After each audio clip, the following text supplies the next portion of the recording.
저는 서울에서 왜 공유 모빌리티가 잘 안 되냐라고 하면은 압도적으로 싼 물가, 교통 물가, 압도적으로 설치 잘 돼 있는 교통 인프라. 이게 대중교통 날이 진짜 좋아진 것 같아. 4월 이거가 나갈 때가 이제 4월 초순 중순이니까. 예. 다들 벚꽃도 피고. 저는 따릉이 기후동행 카드에 따릉이도 같이 되시는 거 아십니까? 알아요. 맞아요. 전 그거 서울 사람 조금 더 아니어서. 비싸다던데. 네, 5,000원인가 추가하면 2,000원 아니야? 네, 2,000원.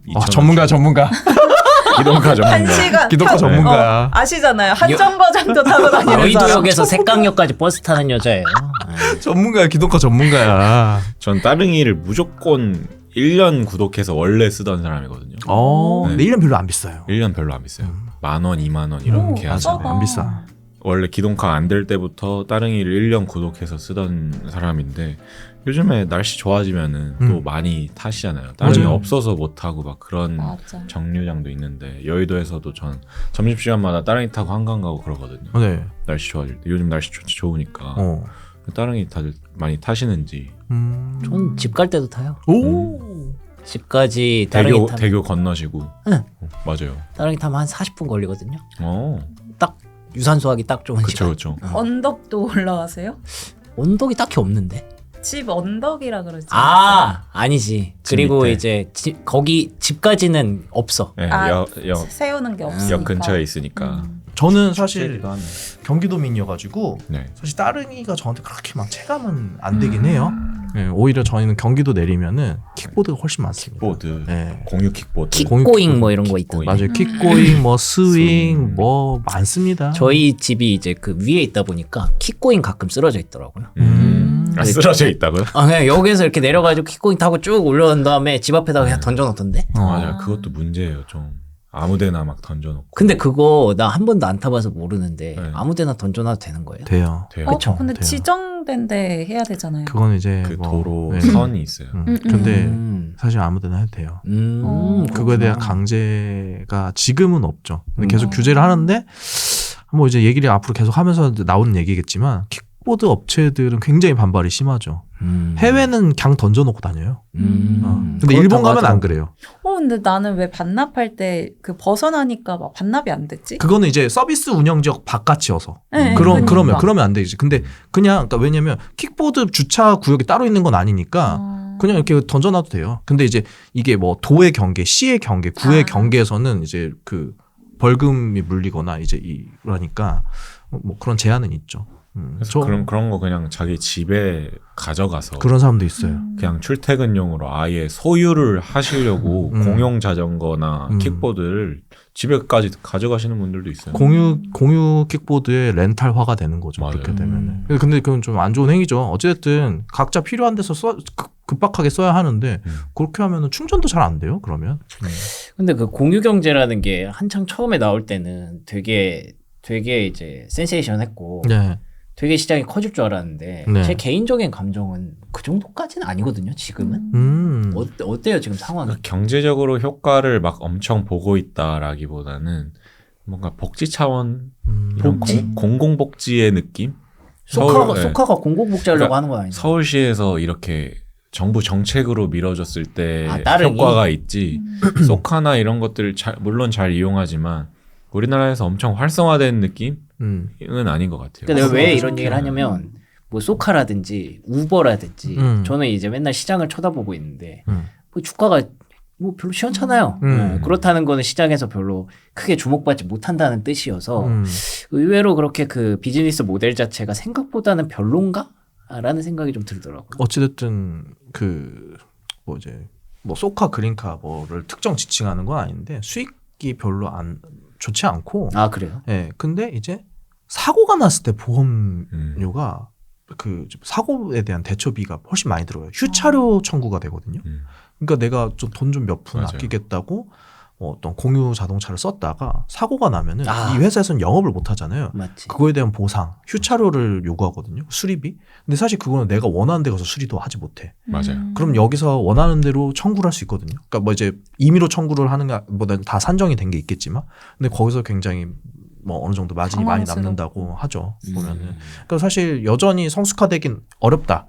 그리고 뭐 이게 좀 활성화되는 게 왜 해외면 몰라도 한국은 예측이 좀 잘 안 되는 것도 있어요. 그러니까 뭐 이제 좀 더 차량 기지가 많아야 할 거 아니에요. 이게. 그렇죠. 근데 그 포인트들이 여전히 적고 뭐 그리고 저는 서울에서 왜 공유 모빌리티가 잘 안 되냐라고 하면은 압도적으로 싼 물가, 교통 물가, 압도적으로 설치 잘 돼 있는 교통 인프라. 이게 대중교통이 너무 잘 돼 있어서 지하철 한 블럭 한 블럭도 되게 간격이 간격도 좁고 굉장히 좁잖아요. 아니 사실 뭐 거기 수서 그쪽 사셔서 아시잖아요. 3호선이 정상입니까 그게? 굉장히 가깝죠. 사실 강남 분들 들으시면 기분 나쁘실 수도 있겠지만 3호선은 거의 동별로 있는 느낌이에요. 좀 보면은. 감사하죠. 예, 진짜 좀 그러니까 뭐 동 하나 보면은 몇 개 호선이 지나가죠. 물론 근데 이제 다른 데서 놀려고 하다 보니까 그렇긴 한데 사실 그렇게 잘 되는데 굳이 라스트 마일이라고 하잖아요. 보통 그러니까 지하철에서 내리든 버스에서 내리든 내 회사나 집까지 너무 머니까 그 라스트 마일을 어떻게 해소할 것인가 해서 뭐 이제 따릉이를 쓴다거나 뭐 그 킥고잉을 쓴다거나 이런 킥보드를 쓴다거나 하지만 비용 써보실 적 있으신가요? 1,200원, 1,300원부터 시작하거든요. 네. 근데 대중교통이 내가 몇십 킬로를 와도 1,300원, 1,400원 하는데 맞아요. 이거를 내가 같은 가격을 지불할 대중교통 쓰는 이유가 싸서 쓰는 것도 있는 건데 맞아요. 대체가 잘 안 되죠 보면은. 교통수단으로서의 대체를 가능하게 만들기보다는 그냥 따릉이 타고 싶어. 아니면 킥보드 날씨 좋으니까 타고 싶어. 이런 뭔가 유흥? 경험적인 그런 게 더 크고. 오락거리의 일종으로만 쓰이고 있는 거. 나는 약간 대체도 하는데. 왜냐하면 이게 그건 거 알죠? 한 번 결제하면 1시간 안에 네. 주차하면 그 또 추가로 결제 안 해도 또 쓸 수 있는 거. 네, 있죠. 네. 따릉이. 그러니까 내가 오고 가는 게 그 버스비가 3,000원이라고 치면은 따릉이 한 번 그 1시간 안에 갈 수 있는 거리를 1,000원대 결제하면 1,000원에 갈 수 있는 오고 가고 할 수 있는 거잖아요. 맞아요. 그래서 나는 그럴 때는 되게 좋던데. 근데 그런 목적도 담겨 있는 거 아니에요? 유산소라던가 아, 그치, 그것도 있지. 풍경 구경이라던가 겸사, 날씨도 겸사. 좋고, 겸사겸사긴 한데 그러면서 운동도 되면서 돈도 아끼고 내가 헬스장 가서 뛰어야 되는 시간도 아껴주고 그러니까 나는 그게 좋아서. 이게 근데 그겁니다. 따르기만 그래요. 그러니까 킥보드는 기본 잠금 비싸. 해제 비용이 1,500원부터 시작하고 이제 시간이 1분이 지날 때마다 100원, 200원씩 올라가요. 시간당 그리고 거리당. 네. 아, 그래요? 네. 그 비싸요. 끝나고 나면 3,000~4,000원씩 청구돼요. 맞아. 그 사실 택시 그냥 기본 요금 하는 게 훨씬 나을 때도 그러니까 있어. 약간 재미를 위해서 타는 거지. 저도 맞아요, 생각해 보면은 이게 더 편해서는 아니었던 것 저도 같아요. 그랬어요. 근데 그렇다고 저는 소유를 해야 될까? 이런 거는 또 다른 고민이잖아요. 사실 자동차를 보면은 네. 소유했을 때 생기는 발생 비용이 너무 많죠. 네. 이제 뭐 취득세도 생기고 그리고 이제 새 차니까 뭐 그리고 또 유지비가 들고 그리고 주차를 내가 확보해야 돼요. 주차 공간을. 또 이제 뭐 그 관련해서 이제 내가 어디로 딴 데를 간다 하면은 딴 데 갈 때도 그 주차 그리고 출퇴근할 때 저 자동차 안 끌고 다니는 이유가 1시간 반씩 길바닥에서 내버려야 하는데 핸드폰을 못 해요. 그러니까 사실 잃을 게 너무 많은 그렇죠. 사람한테는 공유 경제를 활용해서 이제 자동차 타는 것도 괜찮죠. 근데 사실 생각해 보면 그걸 다 이기는 게 편리함이잖아요. 네. 그러니까 공유 경제에서 내가 자동차를 빌리려면 그 빌리는 장소까지 가야 되고 뭐 그 전에 미리 예약도 해야 되고 맞아. 가서 뭐 픽업하고 다시 반납할 때도 정해진 장소 가서 반납하고 그런 불편함이 없으니까. 정해진 장소에 반납을 안 하면 또 돈을 더 내야 하고 그리고 갑자기 조금 더 써야 돼. 근데 뒤에 예약이 잡혀 있으면 페널티 세게 물기도 하고 더 늘리려면. 그리고 정해진 장소에 정해진 시간에 갖다 놔도 집에 가는 길에 카드 긁혀. 맞아. 왜요? 왜? 아니 그 뭐니까. 운행비 나중에 나중에 긁히잖아. 맞아. 다 계산하고 그 주유비 기름값 해가지고. 뭐지? 리터당 180원인가? 맞아. 결국 거의 처음에 내가 빌렸던 금액의 한 2배는 내던데. 그러니까 합치면. 사실 얼마나 사용하느냐에 따라 다른 것 같아요. 그러니까 진짜 내가 차 쓸 일이 1년에 뭐 한 10번 미만이다. 그러면은 공유 경제가 자동차 맞죠. 근데 일주일에 한 번 이상은 쓴다 하면은 차 사는 게 일단은 사실 차가 이동도 이동이지만 보관용도 있어가지고 거기다 짐도 넣어놓고 맞아. 좀 하나의 또 이래저래. 집 같은 느낌이라 방 같은 느낌이라. 공간이잖아요. 가끔 뭐 그런 유부남들도 있다 하더라고요. 그러니까 뭐 집에 들어가기 전에 차 속에서 잠깐 쉬다가 들어가는 1시간씩 거죠. 있다가. 그 유명하잖아요. 유튜브에 컨텐츠. 노래도 부르고 맞아. 뭐 게임도 하고.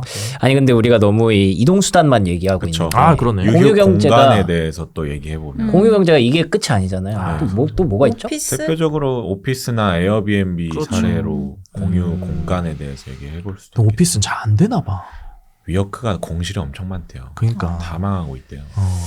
뭐 요즘 그냥 패러다임 자체가 좀 바뀐 게 있죠. 코로나 이후로. 그쵸. 코로나가 엄청 컸던 것 같고. 우리야 뭐 이런 세팅이 돼 있는 데에서 일을 해야 되는 사람들이지만 굳이 그렇지 않아도 되는 사람들이 많고 내가 그렇지 않아도 되는 사람이었네라는 걸 알게 된 계기가 코로나였으니까 위워크가 좀 쉽지가 않죠. 뭐 위워크도 있고 패스트파이브도 있고. 국가에서 뭐 지원도 사실 많이 해주잖아요. 그런 사무실 같은 거는. 그러니까 굳이 내가 막 스타트업이고 이러면은 그런데 공유 오피스 들어가느니 뭐 나라에서 좀 지원해주는 오피스 들어가는 게 나으니까. 그런 데도 있죠. 그리고 일단은 비용 자체가 워낙 높아서 사실 근데 또 저는 그렇게 생각해요. 활용을 잘 못한 부분도 있다고 생각해요. 위워크든 패스트파이브든 뭐 어디든 뭐 스파크 플러스든 뭐 이런. 패스트파이브는 정확히 뭐예요? 패스트파이브도 똑같습니다. 위워크랑. 근데 나 그런 거는 좀 괜찮은 것 같던데. 그 창고 같은 거. 창고 다락 괜찮죠. 그러니까 짐 둘 수 있게 하는 맞아요. 거. 요즘 많아졌죠. 지하철에도 있고. 워낙에 그 1인 가구가 많아졌는데 1인 가구도 어쨌든 오래 살다 보면 이 짐이 계속 늘어난단 말이에요. 그래서 제가 자꾸만 뭐 투룸 이렇게 계속 늘려가는 건데 그게 언제까지 내가 늘려갈 수 있을 거야. 내가 이거 따라갈 수가 없잖아. 나 다음에 이제 아파트나 뭐 3룸 이렇게 가려면은 이렇게 가야 되는데 레벨이 돈이 이렇게 늘어나야 되는데 그래서 그거를 그냥 창고 같은 거 하나 대여해서 거기다 쏟아놓고 이런 건 괜찮은 것 같아요. 저도 괜찮다고 생각해요. 그 캠핑 많이 하시는 분들 맞아요. 꼭 쓰시더라고요. 맞아요. 캠핑 장비 큰데 집에서 보관하기 애매하고 자주 돌아다녀야 되는데 그러네. 가까운 역에다가 무슨 또띠 창고인가 뭐 있던데. 서울에 사시는 이제 5만 원 분들은 겨울옷 걷다가 넣어놓고. 맞아요. 겨울옷, 이불 뭐 이런 거. 맞아. 그런 건 좋은 것 같아요. 그러니까 사실 이게 유휴 공간이랄까? 유휴 시간, 유휴 뭔가 이동 수단 이런 거를 서로 공유하면서 내가 지금 안 쓸 때 남들이랑 공유해서 이런 걸 좀 생산성 있게 돌려보자 이런 취지잖아요. 맞아요. 저는 그런 관념에서 소유하는 것보다 그냥 이용을 한번 한다에 대해서 초점을 맞춘다면은 완전 활성화됐을 때의 그 이상적인 미래를 조금 그려보기도 하거든요. 모든 걸 다 공유한다. 지식이랑 뭐 공간이랑 시간 이런 걸 다 공유한다고 해봤을 때 이게 경제성을 지금 당장 안 나온다고 해서 이 사업을 그냥 내버려두고 볼 것인가에 대해서 조금 고민이 들긴 하더라고요. 저는 뭐 어쨌든 소신 발언 안 되는 류가 있다고 생각해요. 공유 경제 중에서. 네. 또 한국에서 안 되는 게 또 따로 있을 수도 있고요. 사실 뭐 한국에서 하는 사업들이 우리는 어찌됐든 중화학공업, 반도체 뭐 이런 무거운 그리고 이제 비밀이 많잖아요. 그리고 이제 예전에 스타트업이나 이런 게 좀 흥했을 때는 이런 공유 오피스가 괜찮을 수도 있었겠지만 맞아요. 진짜 점점 앞으로 AI가 발전하는 그런 사회 안에서의 새로운 사업들은 굉장히 사내 비밀도 많고 한데 공유 오피스 쓰기가 굉장히 부담스럽기도 그러네요. 하죠. 예, 비용의 문제도 그럼 있겠죠. 보안의 문제. 그럼요. 왜냐면 위가 뚫려 있어. 그렇죠. 제가 또 공유 오피스에서 한 달 근무했거든요. 예전에 현대카드에서도 그런 걸 했었거든요. 공유 오피스 사업. 그래서 이제 한 달 정도 거기서 일을 하는데 뭐 위에가 이렇게 다 뚫려 있더라고요. 그러니까 좀 그러니까 회의할 때도 비밀스럽게 좀 하기가 좀 힘들고. 그래서 오히려 창고는 그런 거 부담이 없으니까 그건 되는구나. 그렇죠. 부담이 없는. 그럼 숙박은 어떻게 생각하세요? 숙박은 장단점이 명확하다고 생각해요. 그러니까 이게 어찌됐든 저는 처음 취지대로만 했으면은 정말 좋았겠다 싶은데 에어비앤비를 돈을 벌고자 이제 사업화되면서부터 조금 취지에서 어긋난 것 같아요. 이거 시작이 그거잖아요. 어떤 그 미국의 애들이 창업자들이 미국의 캘리포니아 전시회를 갔다가 뭐 이제 거기서 뭐 너무 비싸가지고 인근의 방에 그냥 잠깐 이제 얹혀가지고 잠깐 묵었다가 이거 괜찮겠다 싶어가지고 시작한 거잖아요. 근데 걔네들도 초반에 잘 안 되기도 했고.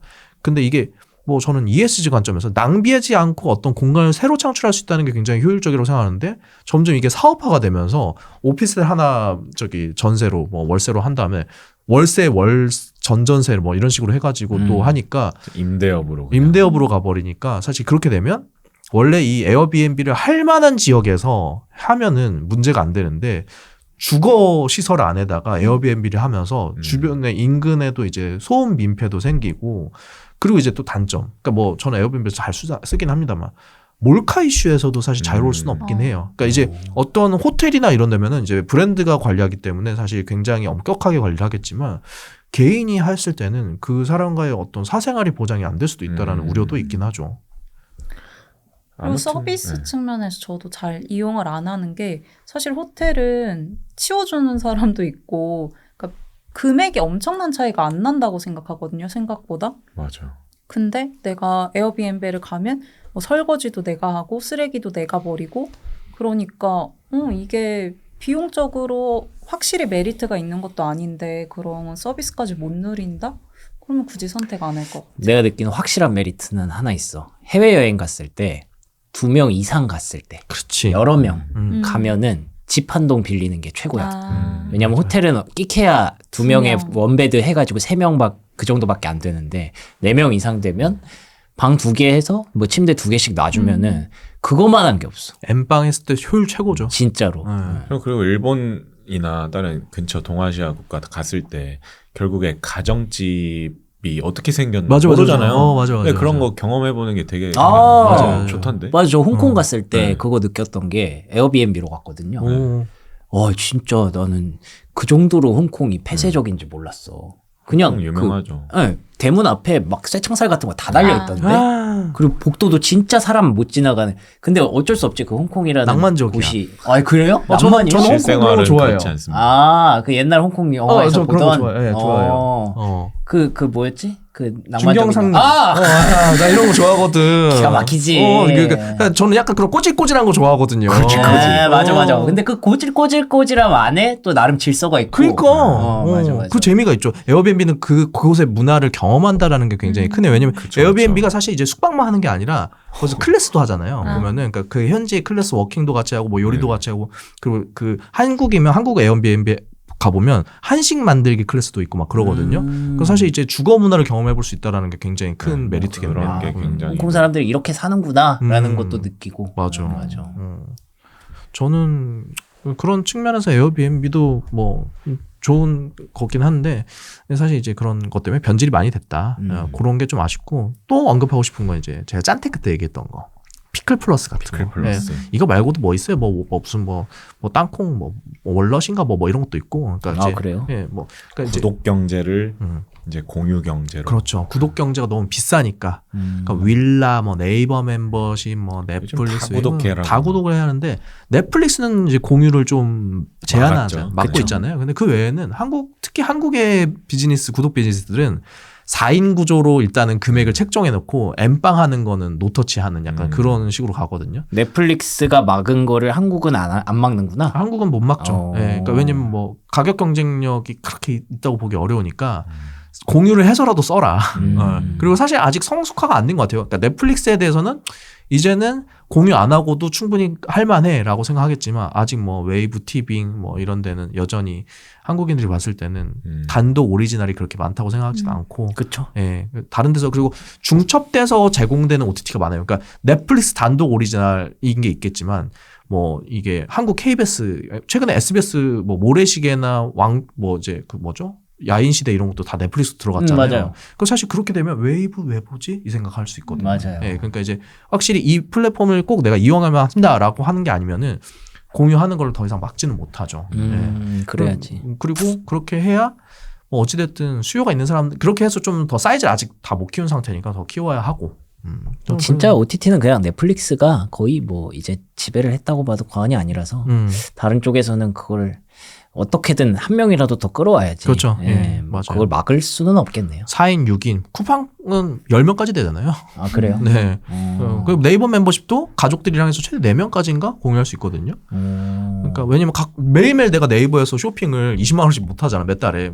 왜냐면 쿠팡에서도 하고 네이버에서도 하고 이러니까. 그럴 때는 동생 제 거 들어와 있거든요.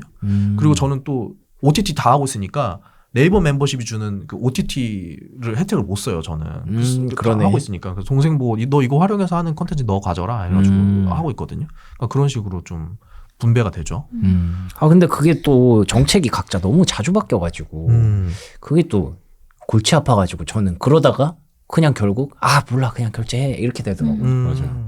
한 번 결제하면은 또 안 끊고. 저 같은 사람들을 노려서 그렇게 하는 거겠죠. 자꾸. 그렇죠.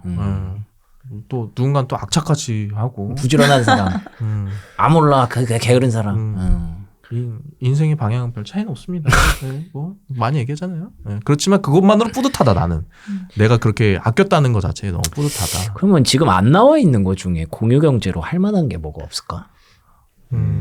저는 근데 그 공유 그러네요. 근데 공유 경제였는데 우리가 모르는 걸 수도 있죠.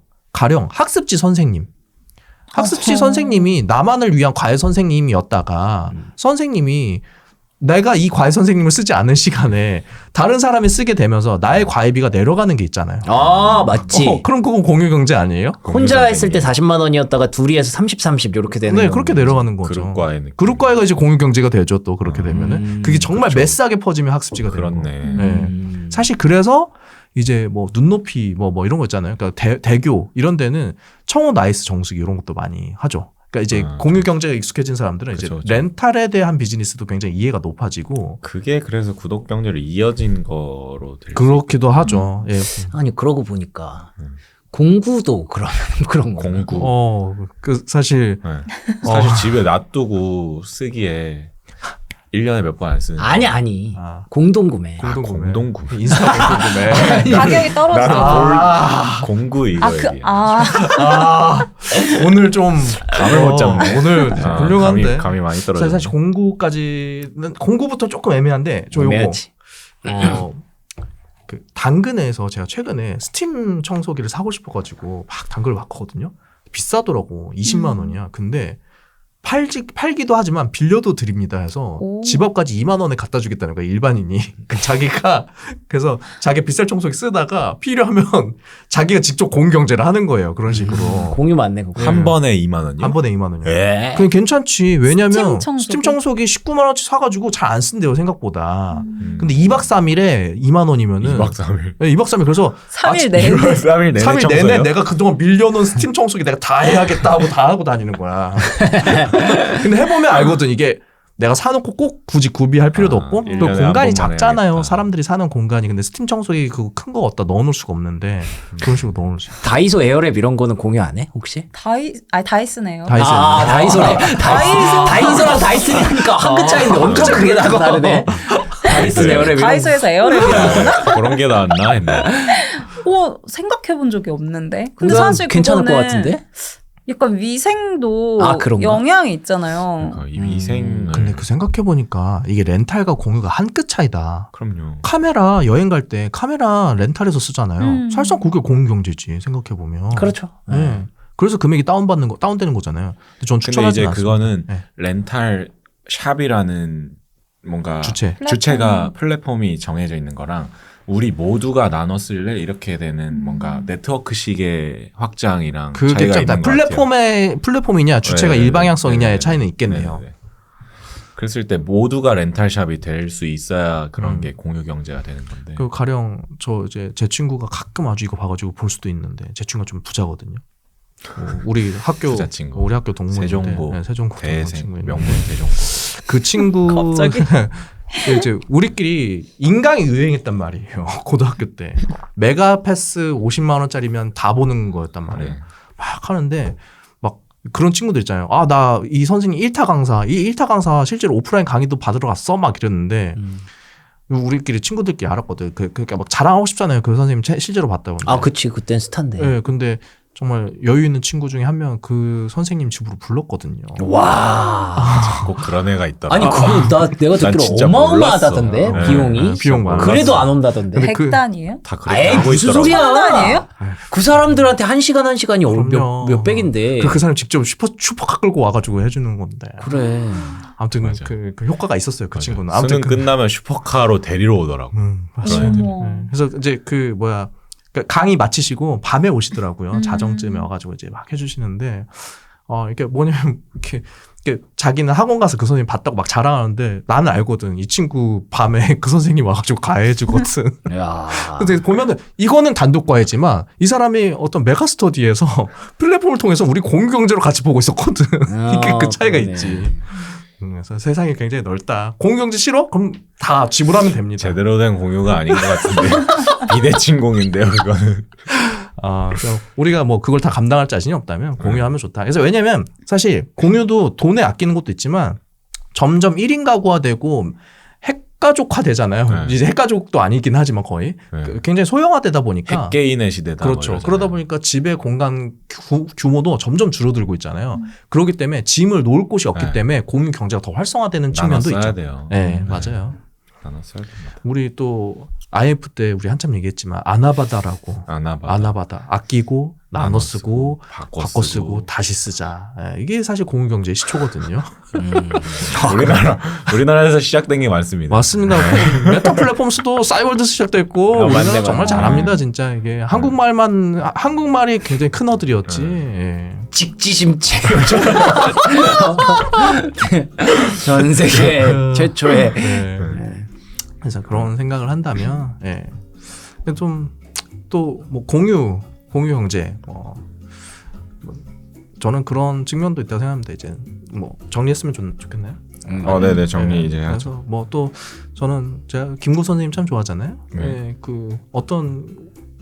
사실 공유 경제의 문제, 공유 경제가 왜 성장했냐라고 하면은 굉장히 작은 규모의 지역 안에서 상권이나 경제를 활성화하기에는 한계가 있다 보니 플랫폼이라는 걸 통해서 전국 혹은 서울 전체 뭐 이렇게 다 같이 쓸 수 있는 거잖아요. 에어비앤비는 이제 뭐 미국 전체, 세계 전체에 있듯이 저는 그런 식으로 생각합니다. K-팝이라는 게 한글이라는 한계 속에서 굉장히 갇혀 있었다고 생각했는데 이런 훌륭한 문화를 모두가 다 같이 공유할 수 있었다는 것 자체가 그리고 또 경제를 키운다는 것 자체가 굉장히 중요하다. K-팝이 공유 경제예요? 아니, 공유 경제라기보다 공유 경제의 장점이 이제 지금 안 되고 있는 것 점점 같은데. 하는 것 같은데. 그냥 좀 그냥 이제 언젠가 한번 해보고 싶었던 거야. 해보고 싶었던 거야. 어지러 그냥 그냥 BTS 좀 한 번 더 해보고 싶었던 거야. 오케이. 네, 아미들. 아무튼 곧 컴백하잖아요.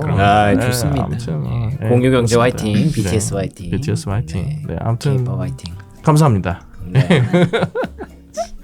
이렇게 마무리해도 될까? 괜찮습니다. 뒤까지 보면 땡큐지. 네.